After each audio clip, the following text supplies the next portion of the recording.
জঙ্গিরা যেন এ রাজ্যে ঘুঘুর বাসা না বানিয়ে ফেলে। বাংলাদেশ পরিস্থিতি নিয়ে সতর্ক করেছেন মুখ্যমন্ত্রী মমতা বন্দ্যোপাধ্যায়। বাংলাদেশ লাগোয়া সীমান্তবর্তী জেলা মালদার সভা থেকে মুখ্যমন্ত্রী বলেছেন, জঙ্গিরা এপারে ঢুকে কোথাও যেন ভাড়া নিয়ে বাসা না বাঁধে। এটা সমাজের ক্ষতি, রাজ্যের তথা দেশের ক্ষতি। উন্নয়ন তখনই হয় যখন শান্তি থাকে। মালদার ইংরেজ বাজারের সরকারি পরিষেবা বিতরণের অনুষ্ঠান থেকে আবারও সীমান্ত সমস্যা নিয়ে মুখ খুলেছেন মমতা বন্দ্যোপাধ্যায়। ভারতীয়দের এপারে চলে আসতে বলে মুখ্যমন্ত্রী বলেছেন, ওপারে একটু সমস্যা হচ্ছে, সীমান্ত দেখার দায়িত্ব বিএসএফ এর, কিন্তু কোনো অন্যায় হলে প্রশাসন দেখবে। কিন্তু সাধারণ মানুষ যাতে এর মধ্যে না ঢুকে পড়ে, বিএসএফ এর সঙ্গে বচসা হলে গ্রামের মানুষ যেন সীমান্তে না যান, সে ব্যাপারেও সতর্ক করেছেন মুখ্যমন্ত্রী।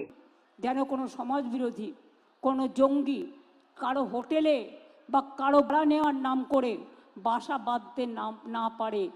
কোনো সমাজ বিরোধী তারা যেন ঘুঘুর বাসা বানাতে না পারে, এটা মাথায় রাখবেন।